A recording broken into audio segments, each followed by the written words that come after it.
Salut les amis, on est le samedi 5 décembre 2020 et il fait vraiment pas chaud aujourd'hui. Hier il a plu 28 mm, donc c'est humide. Je pense pas qu'on verra de rayons de soleil aujourd'hui pour nous réchauffer. Donc humidité plus température assez basse, c'est vraiment un temps d'hiver. Mais on est en hiver, donc il n'y a pas de souci. On le prend comme ça vient. Et puis ça ne nous empêche pas de faire des activités en extérieur. Tant qu'on a suffisamment de luminosité, il n'y a pas de souci. Donc pour vous dire que j'ai fini de planter tous les arbres fruitiers, je suis retourné à Aubenas dans la semaine, c'était jeudi, pour compléter ma commande et récupérer le néflier qui manquait dans ma première commande. Du coup, le néflier, j'ai pas pu le récupérer, donc le pépiniériste s'est engagé à me le livrer gratuitement après les fêtes, m'a-t-il dit. Et sinon, j'ai récupéré un abricotier de plus. Je vous le montrerai, il est planté, ça y est. Un féjoie de plus, donc ça m'en fera 3, de 3 variétés différentes. Et puis j'ai pris un noisetier aussi, parce que mon père voulait un noisetier pour chez lui. Voilà, alors regardez ce qu'il a poussé dans le potager. J'ai vu ça ce matin. Regardez-moi ça, cette découverte. Une belle bouteille de rouge ce matin dans le potager. Donc c'est mon ami Jordan qui est passé récupérer le figuier qui avait poussé à cet endroit-là, exactement à l'endroit où il y a la bouteille. Et donc voilà, il est arrivé avec cette bonne bouteille qu'il m'a offerte. Donc merci Jordan. Et il est reparti pour planter le figuier chez lui. Voilà, donc voilà, l'activité au potager, c'est vraiment calme. Moi, j'ai eu pas mal de boulot pour replanter les arbres fruitiers, parce qu'au final, ça en fait 13, 14 avec le néflier. Ces 2 abricotiers là, il faudra que je les change de place. Mais sinon, mis à part voilà ce gros coup de boulot là pour replanter les arbres fruitiers, au niveau potager, au niveau légumes, il n'y a pas grand chose à faire. Comme vous le voyez, j'ai même pas pris le temps de récupérer les feuilles mortes qui sont tombées dans les allées pour les mettre sur les planches de légumes. Ça, je le ferai à temps perdu, mais c'est vraiment pas gênant, hein. Je peux marcher dessus, ça pose aucun souci. Voilà, il y a encore des réserves de nourriture, hein. Vous voyez les blettes, elles sont sympas, malgré les quelques gels, ça les dérange pas. Voilà, à midi j'ai encore mangé une bonne omelette avec les œufs de nos poules, avec un petit poivron là du jardin mélangé dans l'omelette. C'était super bon. Voilà, je vous montre un peu. On fait un rapide tour. Là, il y a l'oseille qui est toujours aussi jolie. Quelques betteraves que j'ai pas ramassées, il faudrait que je le fasse. Les choux portugais au fond. Voilà, là, il y a encore quelques choux, quelques navets.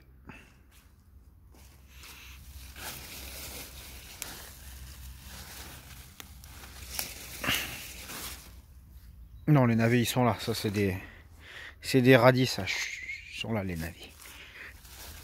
Ils ont bien grossi. Voilà, les fèves qui ont bien poussé, hein. Tentative de semis de fèves en octobre. Ça pousse super bien, hein. Voilà, j'ai pas encore mangé de poireaux, mais par contre, on a mangé pas mal de choux. Des brocolis, des choux cabus, Alors pour l'instant, c'est les choux-fleurs. On va aller voir les choux-fleurs. Ils avaient pas bien grossi. Les salades. Ah oui, ce que je me suis régalé aussi, c'est la mâche. J'en ai déjà mangé 2 ou 3 fois, mais vraiment super bon. Là, vous voyez les trous qu'il y a là. C'est la mâche que j'ai coupée. Et les autres, c'est ce qui reste à manger. Voilà, vous voyez ça. La mâche, on peut espérer une deuxième récolte. Vous voyez, ça repart déjà. Donc on verra s'il y a une deuxième récolte. Mais en tout cas, il y a encore de quoi faire. Et les épinards, donc, j'ai fait 2 récoltes déjà sur les épinards qui sont ici. Et ça repart. Donc on verra combien je peux faire de récoltes sur les mêmes plants d'épinards. Les oignons que j'avais repiqués ici, ben pour l'instant, ils n'ont pas bougé. Ils sont restés tels quels, comme je les avais mis au départ. Donc on verra bien. C'est un essai aussi. Je vous en avais parlé dans une dernière vidéo. Encore quelques choux qui ne sont pas encore arrivés à maturité. Ceux-ci, par contre, là, ils commencent à être sympas et à être consommables. Ah oui, c'est les choux-fleurs que je voulais vous montrer parce que je trouve qu'ils ont beaucoup de retard. Et malgré tout, il n'est pas très gros, mais bon. Ah, je vois qu'il y a une chenille, faut que je la tue. Hop. Ouais, ils rattrapent un petit peu leur retard. Je suis content parce que j'avais peur de ne pas pouvoir en manger cette année. Et au final, voilà, lui aussi, bon, ça sera pas une belle année à chou-fleur, je pense, cette année. Ce qui devrait être déjà beaucoup plus gros à cette période-là. Mais bon, si je peux en manger quelques portions repas, ça sera quand même sympa. Voilà, les haricots, les petits pois qui ont bien poussé. Ils commencent même à s'accrocher au grillage. Je suis bien content. Voilà. Et donc en ce qui concerne donc les arbres fruitiers, vous voyez, je suis limité quand même en terrain. Cette parcelle-là doit faire un peu moins de 600 mètres carrés. Et l'autre parcelle au niveau de la mini forêt jardin, les 2 terrains réunis doivent faire 300 mètres carrés. Mais bon, il y a toute une partie qui est en garage. Donc ça m'oblige à me creuser la tête pour maximiser vraiment tous les espaces disponibles.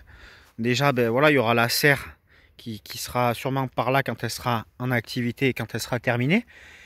Mais voilà, donc là, il y a des fruitiers un peu de partout. Là, à l'entrée, là-bas, il y aura pas mal de fruitiers à l'entrée. Du coup, je réfléchis à comment je pourrais avoir encore plus d'arbres fruitiers sur le terrain. En gros, l'idée, c'est de vraiment que chaque rayon du soleil qui vienne frapper le terrain soit capté par soit par un légume, soit par un arbre fruitier, de manière à vraiment à maximiser la production sur le terrain. Donc j'ai eu 2 idées pour la suite. Alors ce sera certainement pas pour cette saison-là, ce sera certainement pour l'hiver prochain. Mais je réfléchis très fortement à créer une haie fruitière donc au nord du terrain, donc au début de mes planches potagères. Du coup, je vais perdre de l'espace pour les légumes, donc il faudrait que je décale mes planches de légumes vers le sud du terrain, donc à peu près par jusqu'ici, quoi. C'est-à-dire que si je prélève 2 mètres là-bas pour faire la haie fruitière, il faudrait que je rallonge mes planches fruitières ici de 2 mètres, ce qui est faisable. Il n'y a pas, voilà, c'est du travail, mais il n'y a pas de souci particulier, c'est tout à fait faisable. Alors ça, je le ferai peut-être dans un premier temps, dans un deuxième temps, parce que dans un premier temps, ce que je pourrais faire sans avoir besoin de toucher à mes planches potagères, c'est que je pourrais faire la même chose côté ouest du terrain. C'est-à-dire sur cette partie-là, derrière le cerisier, derrière le prunier, je pourrais quand même venir au niveau là où il y a les cassis là-bas. Je pourrais venir créer encore une haie fruitière de l'angle du poulailler. Donc les 3 bacs potagers là, je vais les supprimer. De toute façon, j'avais prévu de les supprimer.